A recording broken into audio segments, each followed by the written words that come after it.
You're listening to Life and Shyt. I'm Daneyel Walker. And I'm Tommy Walker. Join us as we talk about our journey overcoming fears, boundaries, marriage, family, lifestyle, business, and whatever other shit you can think of. We're individuals that came together to create one unit with one mind and one goal.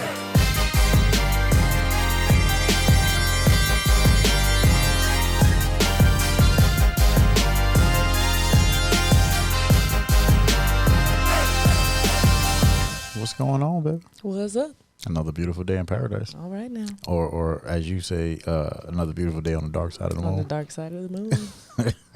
They might be cracking up. I like it in the dark. I'm fine, people. You're silly. Very silly. I got a weird question for you. I don't know if I guess people are ready for this one. It's been brought up a couple times. What's the real deal with the little blue pill? The real deal. What's the real deal? Yeah, is it a magic cure for bedroom blues, or is it just a pharmaceutical Band-Aid for a bigger issue? Shoot, that's a good question. When you speak of blue pill, you're speaking of the little special pill? There's only one little blue pill. As soon as you say blue pill, everybody knows what you're talking about. Yeah, that's funny. I don't even know if there's any more blue pills out there. Are they all blue? They're not blue anymore? Gel caps. You got some blue gel caps. And no matter if they're blue or not, they just called the blue pill? No, the blue pill. Think about this. If I said the little brown pill, would you know what I was talking about? No. Advil's brown. I would say Advil? Yeah, Advil's. The little white pill could be anything. The little red and yellow pill? Would that be like a Tylenol? Okay, all right. You say the little red pill, I think about the one from Mexico that for that extreme pain. Oh. It's different, you're right. You want the red pill or the blue pill? And that's even more funnier because we first referenced the red blue pill, right, in the Matrix. And then now it's the little blue pill. That's too funny. And the red pill will take you down a different road. But of course, there's a counterpart to the blue pill. There's a pink pill. Yes, true.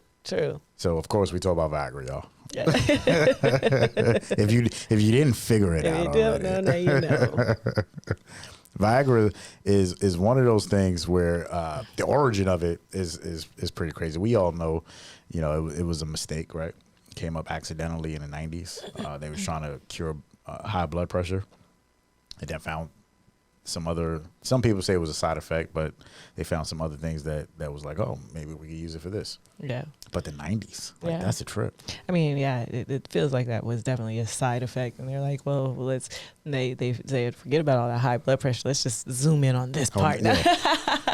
The thing is, though, like somebody was smart enough to say, hey, I think that we got something else here. Like, how's that conversation going in the boardroom? Like who was? It was a bunch of men. That's for damn sure. It makes me think of your quote that you're gonna drop right now. It's a bunch of men running. It was hilarious. So we're going through talking about this podcast, and then y'all got a quote. That shit is it's just crazy. Man, it's too funny. Yeah, super funny. So Viagra is one of those things that it was for older gentlemen who had erectile dysfunctions for a long time, right? And we were just talking to our engineer, Trev, which we're happy to have Trev back. He bounced back like a true young man would. When you're early, like real young, and then you have accidents, you bounce back, and when you like we're all like, "Are you okay?" He's like, "I'm fine. I'm fine. Don't worry about it." Would you do it again? Yeah. Hell yeah. I was like, it's like having because Trev's a young man. He's a young strapping man. It's like my godson had a goddamn accident. What's wrong with my godson? Is he okay? And he's perfectly fine. They're smiling, doing his thing. So we miss you, Trev. Welcome back. Still thinking right. Still thinking straight. Yeah. So but what I was saying, so now they're catering Viagra to young men, which is a trip. So you got commercials nowadays. So if you think about the old school Viagra commercials, it was always a distinguished gentleman, like a Dos Equis looking gentleman, right? Clean shave, usually white beard, white hair, or something like that. Real nice, strapping old man that couldn't get up. And now they're catering to young men. They're making it more of a recreational thing. Right. And it seems to me like they're making it as if it's like an aphrodisiac, right? Like take a Viagra and you're going to feel like this or that. And like it's going to increase your sexual desire. But it's not, you know, it doesn't so much as do that. And then people take it and it takes like 30 to 60 minutes for it to even like kind of kick in. And then there's side effects that are caused because of prolonged taking it, right? Especially if you're taking it for no reason. And if these young boys are taking it as an aphrodisiac, you know, thinking one thing, but it's not. But they're not thinking about the effects that any drug will have on your body after prolonged use, especially when you don't need it, you know? True. So, I mean, I know that they've done lots of research, right? That we were talking about like since the damn 90s. But I'd be interested to know what a man who's been on it for that long, what the effects are, you know, and what tolls has it taken on their body. So it's a trip because it doesn't increase your sexual desires, right? But it just helps you to maintain an erection longer. It doesn't help you to orgasm either, right? That's not its job. Its job is to make you hard. And like for a woman, its job is to engorge the clitoris, right? Which is like our male would, our woman would rather. Facts. So another thing is like women before we're on our time of month happens, there's a lot of blood flow in that area, which is why women are a lot more hornier right before they're going to start their time of month. So in a sense that the pill is just kind of giving you that feeling, and it is stimulating, right? And it does turn you on, but in order to reach orgasm, it takes a lot more for women. So I think that's like kind of a misconception. And I think that that's how these new like hims and hers and all these things, I think that's how they're getting these young kids. And then plus the men that are using Viagra now, I think they what is the word I'm looking for? They make it seem like it's so cool. You know what I mean? Yeah, the little blue pill. You know what I mean? Like all the time. I mean, I know a man was like, I got a blue pill and, you know, it's going down tonight and this and that. And young men are just thinking, I mean, if they have had any kind of a situation where they've either had a pre-ejaculation, which is just a young man thing, right? Or, it's funny because I was just thinking I heard, I can't remember where I heard this from, but it said a boy was young. Like, boy, you young. You smell like cum. Like, all you do is come out. You just breathe and you come. I can smell the cum on you. Like them teen movies. Yeah, I know it was a movie. I know. Yeah, definitely. So you're referencing the female Viagra where you know it does it because. And you did reference the male Viagra as well, where the purpose of it is to create the blood circulation, and erectile dysfunction is, you know, where you want to have sex but you can't. And then for females, like you said, it's more of a mental thing, right? Well, so, to orgasm, right? Yeah. But you know, or even like, just to get turned on. Yeah, but like I was saying, and when it comes time for your cycle, then everything is heightened, right? So you're more like you're hornier, like at least a week before your cycle comes, and basically that's what that's doing. So it does make you horny, but I'm just saying it's not going to make you have an orgasm, which is the same for a man, right? It's going to take you to that spot, that part, you know, it's going to engorge, it's going to make you those juices flow, because once the clitoris is engorged, then it becomes lubricated, right? Which is wet. And then I'm being technical, but you know, once a woman reaches that part, then, you know, it's more pleasurable, yes, and they want it more, yes, but now it takes certain devices and things to actually make them. You got to put the work in. Yeah. You got to put the work in. And then it's mental too, you know, for women. And you said, you know, people kind of brag now with that, because I know back in the days it was. Hush, hush. It was almost frowned upon. Like you wouldn't say it because it was something wrong. Like it's a medication. So therefore, you only take medication when something's wrong, right? So people wasn't, you know, just out there saying, "Oh yeah, this is I'm on this now because it's making everything better. And there's still people out there that actually have a real life. I mean, when you get outside of the recreational side, right, or even pre-ejaculation, that's just comes with practice. Unfortunately, when you're young, you probably don't know this, and you're just thinking, I will never be. Something's wrong with me or something. Yeah. When you get 20 years after wherever you are, you won't have that problem no more, hopefully.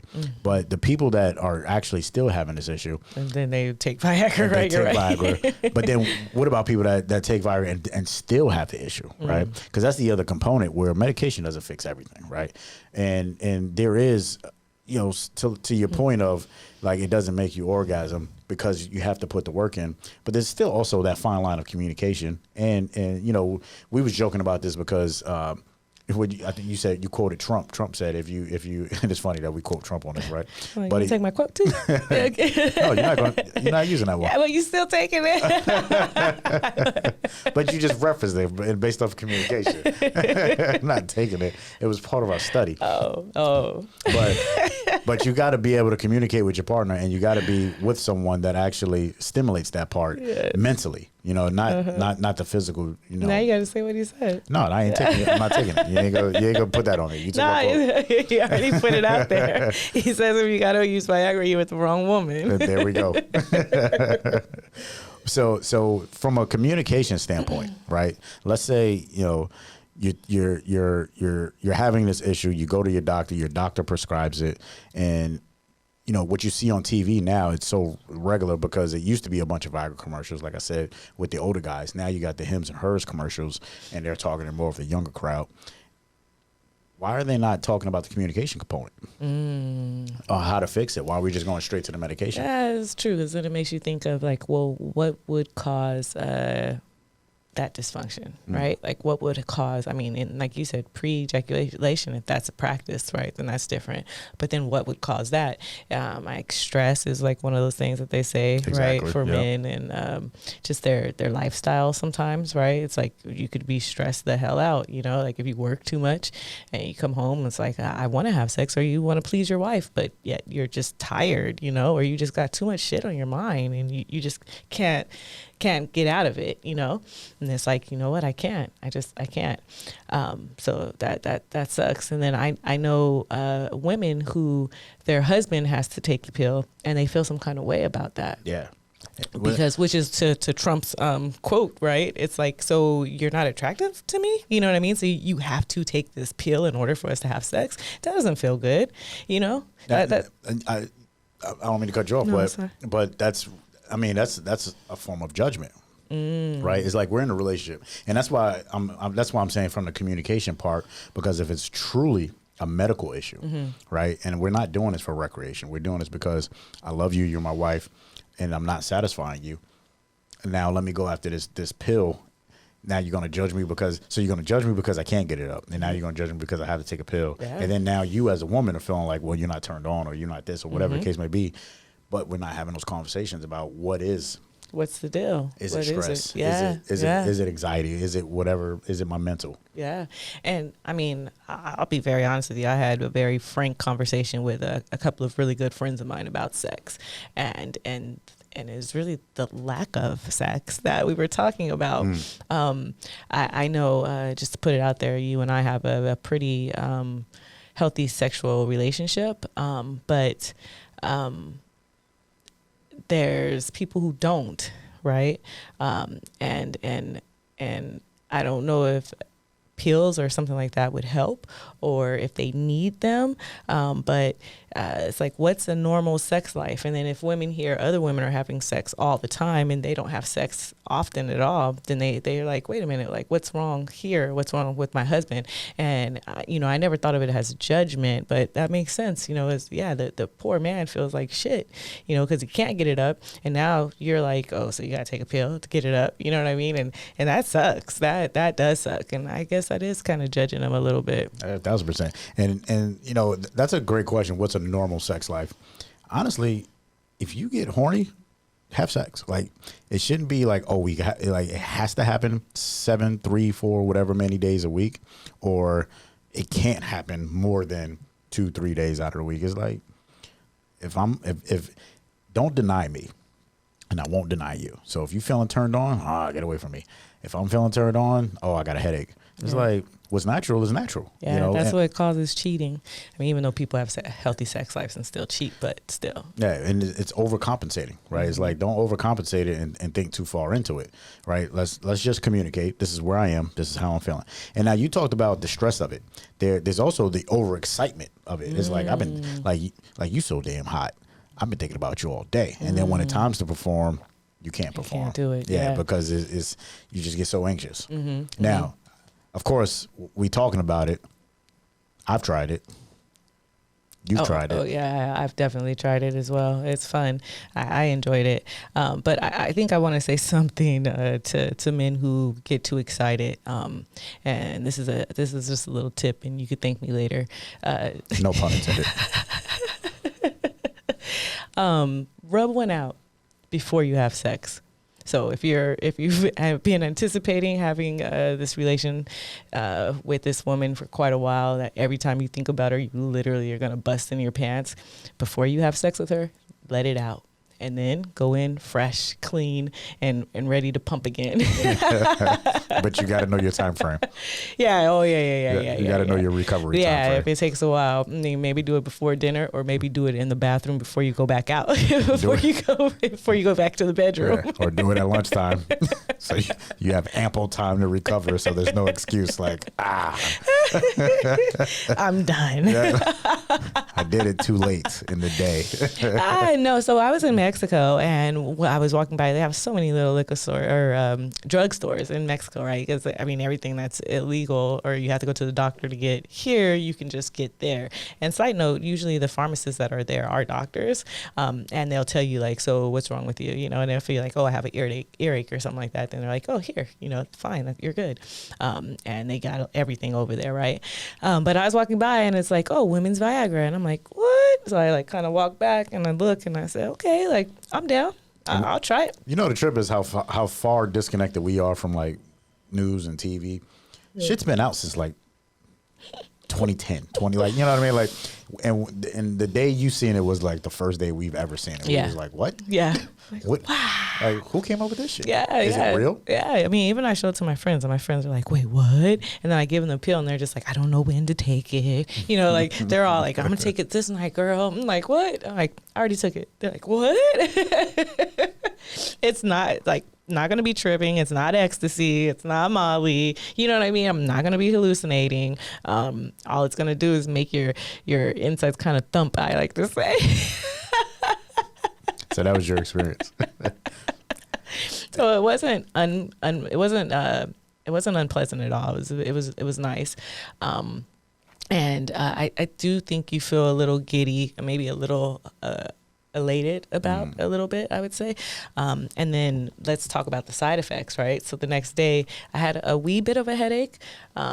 And I know that's just because of blood flow, right? Because it literally is pumping your blood, and that just makes sense. It's like if you smoke weed and you smoke a good sativa is gonna make your blood pump, right? So to me, that marijuana in particularly will cause you to be turned on as well, right? Because it stimulates the body, it stimulates the blood, so it feels the same. But if you don't kind of use it up, I think, like if you take it say at 10 o'clock and then you have a really good time, or you have like 2 hours worth of time, you know, and then you go to sleep, you're gonna wake up because you know your brain and your body is still kind of got that drug in it, right? But you're not doing anything, so your head's gonna hurt. And that was exactly what I felt afterwards. So of course, I took it. You know, you got to test it, right? Especially people talk about it. It's like, let's see what this is really. Because I know one thing when I was a kid growing up and I heard about it, the thing they always said was you're gonna go, you're gonna get like a heart attack, or you might have to go to the doctor, or it never goes down. It's like all these little scary things. Yes. Right. Yeah. In the movies where people are like, oh. Yeah, it's like, don't ever do it. So I was leery about that part. But then I took it. I was like, oh, shit. Like, all right, this is cool. We had a great time. Woke up the next day, felt terrible. I was like, man, like, felt like I was drinking all night. Like, that's how bad my head was hurting.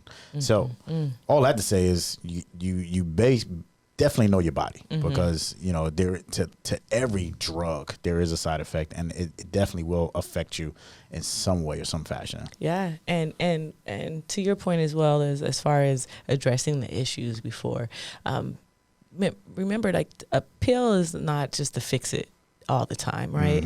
I mean, any pill. So learn how to manage your stress. Perhaps take a look at your diet. Relax more, right? Change your lifestyle patterns. Exercise. Sometimes you just need to exercise. That's the biggest thing. Exercise is the biggest thing. And relax, you know, and talk about things, especially with your partner, especially if someone that you plan to be with for a while, right? Because once you guys know each other and you're comfortable with that, and you're able to, especially it's sex, you know, like, and it's so weird. Sex has been such a taboo thing. And particularly for me in my life as a woman in America forever, you know, and we don't talk about it. And then when we do talk about it, it's like, ew, or, you know, like, or, I mean, it's like either it's two extremes. It's either nasty or it's not enough, or, you know, but talk about it. Yeah. And don't be shameful, right? Yeah. It's one thing is if we're in a relationship, we're friends, and I have nobody else to talk to about this issue. And of course, the only person I'm going to talk to is who I'm actually laying with. So therefore, if I'm having a conversation with you, shaming me in that conversation is not going to be helpful. Yeah. It's not going to be helpful for just the longevity of that relationship. Because if you're shaming me about this one issue, then how many other issues will come up that you might have some type of shame, and therefore now we put a gap in our communication. And it's one thing that, you know, and that's just beyond sex and what we're talking about today, but just that component of, if we're having a conversation and we're communicating a relationship, any form of shame in that relationship is going to be a snowball effect. It starts out as a small piece of ice, and then eventually, if it happens over and over again, now we don't talk. Now we don't communicate. Now we're looking at each other like who the fuck are you? And it's all because of one shaming moment that we probably have no idea of. So in relationships, like, let's not play the blame game or the shame game. Like, fuck that. Yeah, it sounds to me like you're saying it just turns into resentment over time, right? And it just grows, and then you just end up resenting that person more and more. And then to not judge is one thing too, right? Because I think that as a woman, I know I wouldn't have thought of that as judgment. Just thinking about the women that I know that I have talked to, I didn't really think it came from a place of judgment, but I understand how a man would feel judged. So it's being careful with our words and what we say as well, and how we react when those things are said, because I know it would. I mean, you hear like, oh, men are studs, and I think that's a lot of pressure on men as well. I mean, just from the outside, it's always thought of as men are very sexual. And I don't even, like I just said, as a woman in America, like, my sex is supposed to be diminished. But when you think of a man, you think of like, oh yeah, they should be ready to go all the time, you know? And then if they're not, then it's like, well, what's wrong with you? What kind of man are you? Yeah. Like, how come you're not like ready to go? Like, I can go get somebody else who could be ready to go. Yeah, but that's not a man that's with your ass all day long, every fucking day, right? Listening to every complaint. Like, this man just gets to have sex with you, you know? Of course, as soon as you walk in a room, he's going to pop up, you know what I mean? Like, that's different, you know? Well, hold on. Let's pause right there. That's a great point. Like, because that is something that's been thrown around, like, all right, well, if you can't do it, I'll find somebody. But it's like, going back to the backstory of it all. It's like, I've been working all day. I've been doing whatever all day. And you want me to come home. You want me to clean. You want me to organize a room. You want me to do all this stuff, and then have sex. and women, and that's one of the things where men feel inferior, and women feel inferior on the same note of, you want me to, after work, you want me to come home and cook, take care of the kids, keep the house clean, and then same thing, have sex with you, and you want me to perform like top notch, like a movie star, a porn star. Like a porn star. Yeah. You want me to be your girlfriend. Yeah. And that's why, then that's when the whole scheduling and it's like, oh, let's schedule. But nah, it comes back down to, it's like, yo, there's no pressure in anything that we do. Let's listen to each other. Let's hear each other out and pick up the ball where we need to pick up the ball. Yeah. And then you can hopefully avoid like a cheating situation, because that's absolutely correct. I mean, like if there's a woman who's willing to have sex and it's simple, it's easy, and it's without headache, then that's going to be the choice that a man will take, right? Instead of a wife who's going to be nagging and on them, and you know what I mean? So we have to give mercy and grace. Facts. So my final thought on this is, we got to respect our body and understand that, the medications that we take, they don't fix everything, right? They do help in some portion, but really for the young people that's out there, this is really, I really want to make sure the young people are hearing this, because this, things like this happen because generations didn't communicate. And therefore, the quick fix was a quick pill. And that's usually what we do in society, is look for that quick fix. But, listen to your body and listen to your significant other, whoever they may be, and communicate with them. And that's the biggest thing for me. Yeah. I hope that's the biggest takeaway that anybody takes from this, is the communication, first, and try everything. I love it. Well, y'all, I'm not going to end on such a deep note. Not even going to lie. I've been looking forward to this. I've been looking forward to your. I got two. I got a quote and I got a final thought. So okay. My quote is from Chad Ochocinco. Ochocinco. I took Viagra before every game, and people thought that they'd stop me. How are you going to stop me running on 3 legs every Sunday? Every game? He took Viagra for every game? Running on 3 legs? Okay, Ocho Chad Cinco. Is a fool. We see you. Straight fool. And then my value is, a hard man is a good find, ladies. Drink and be merry. Cheers to that. I love you. I love you. This is Life and Shit. It's Life and Shit. Do us a favor. If you enjoyed this episode, please subscribe. Leave a review. Let us know what your thoughts are. That's the only way that this show is going to be successful. And we appreciate you. Talk with you next time.